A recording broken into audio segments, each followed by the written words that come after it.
Hello friends, welcome to the my channel. ಹಾಗೂ ನೀವು ನೋಡ್ತಿದ್ದೀರಾ tech protein YouTube channel. Friends, video ಇಷ್ಟ ಆದಲ್ಲಿ ಒಂದು ಸಬ್ಸ್ಕ್ರೈಬ್ ಮಾಡಿಕೊಂಡು ಒಂದು ಲೈಕನ್ನು ಕೊಟ್ಬಿಡಿ. ಹಾಗೆ ವಿಡಿಯೋ ಸ್ಟಾರ್ಟ್ ಮಾಡೋಣ ಬನ್ನಿ ಫ್ರೆಂಡ್ಸ್. ಮೊದಲಿಗೆ ಸೌತ್ ಸಿನಿಮಾ ಇಂಡಸ್ಟ್ರಿಯ ಲೇಡಿ ಸೂಪರ್ ಸ್ಟಾರ್ ನಯನತಾರಾ ಅವರು ತಮಿಳು, ತೆಲುಗು, ಕನ್ನಡ ಹಾಗೂ ಹಿಂದಿಯಲ್ಲೂ ಅಭಿನಯಿಸಿ ಸೈ ಎನ್ನಿಸಿಕೊಂಡಿದ್ದಾರೆ. ಇದೀಗ ಬಾಲಿವುಡ್ಗೂ ಕಾಲಿಟ್ಟಿರುವ ಸಂದೇಶ ನಯನತಾರಾಗೆ ಡಿಮ್ಯಾಂಡ್ ಕೂಡ ಹೆಚ್ಚಾಗಿದೆ ಫ್ರೆಂಡ್ಸ್.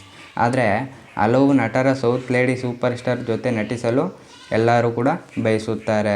ಸ್ಟಾರ್ ನಟರ ಸಿನಿಮಾಗೆ ಮೊದಲ ಆಯ್ಕೆಯಾದ ಹಾಗೆ ನಟರೊಬ್ಬರು ನಯನತಾರಾ ತನ್ನ ಸಿನಿಮಾದಲ್ಲಿ ನಟಿಸುವ ಆಸೆ ಹೊಂದಿದ್ರು.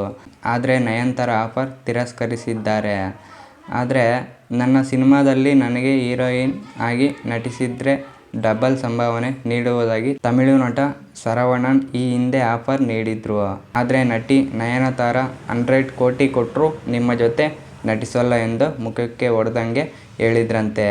ಆದರೆ ತಮಿಳು ನಟ ಶರವಣನ್ ಅಭಿನಯದ ಲೆಜೆಂಡ್ ಸಿನಿಮಾದಲ್ಲಿ ನಟಿಸುವ ನಯನತಾರಾ ಜೊತೆ ಮಾತುಕತೆ ನಡೆದಿತ್ತು. ಆದರೆ ನಟಿ ಒಪ್ಪಲಿಲ್ಲ. ನಯನತಾರಾ ಬದಲಿಗೆ ಬಾಲಿವುಡ್ ನಟಿ ಊರ್ವಶಿ ಶರವಣನ್ಗೆ ನಾಯಕಿಯಾಗಿ ನಟಿಸಿದ್ರು. ಆದರೆ 2022ರಲ್ಲಿ ದಿ ಲೆಜೆಂಡ್ ಸಿನಿಮಾ ರಿಲೀಸ್ ಆಯಿತು. ಶರವಣನ್ ನಾಯಕನಾಗಿ ನಟಿಸಿದ ಈ ಸಿನಿಮಾ ಹಿಟ್ ಆಗಲಿಲ್ಲ. ನಯನತಾರಾ ಈ ಸಿನಿಮಾ ನಟಿಯಾಗಬೇಕು ಎಂದು ಶರವಣನ್ ಸರ್ಕಸ್ ಮಾಡಿದ್ರು.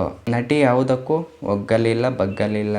ಶಾರುಖ್ ಖಾನ್ ಚಿತ್ರ ಜವಾನ್ ಸೂಪರ್ ಡೂಪರ್ ಯಶಸ್ಸಿನ ನಂತರ ನಯನತಾರಾ ಮತ್ತೆ ತಮ್ಮ ಸಂಭಾವನೆಯನ್ನು ಹೆಚ್ಚಿಸಿಕೊಂಡಿದ್ದಾರೆ. ಜವಾನ್ ಚಿತ್ರದಲ್ಲಿ ನಯನತಾರಾ 10 ಕೋಟಿ ಸಂಭಾವನೆ ಪಡೆದಿದ್ರು. ಫ್ರೆಂಡ್ಸ್, ನಮ್ಮ ವಿಡಿಯೋ ಸ್ವಲ್ಪನಾದರೂ ಇಷ್ಟ ಆಗಿದ್ರೆ ಒಂದು ಲೈಕನ್ನು ಕೊಟ್ಟು ಒಂದು ಸಬ್ಸ್ಕ್ರೈಬನ್ನು ಮಾಡ್ಕೊಬಿಡಿ. ಹಾಗೆ ಮುಂದಿನ ವಿಡಿಯೋದಲ್ಲಿ ಸಿಗೋಣ. ಅಲ್ಲಿವರೆಗೂ ಬಾಯ್.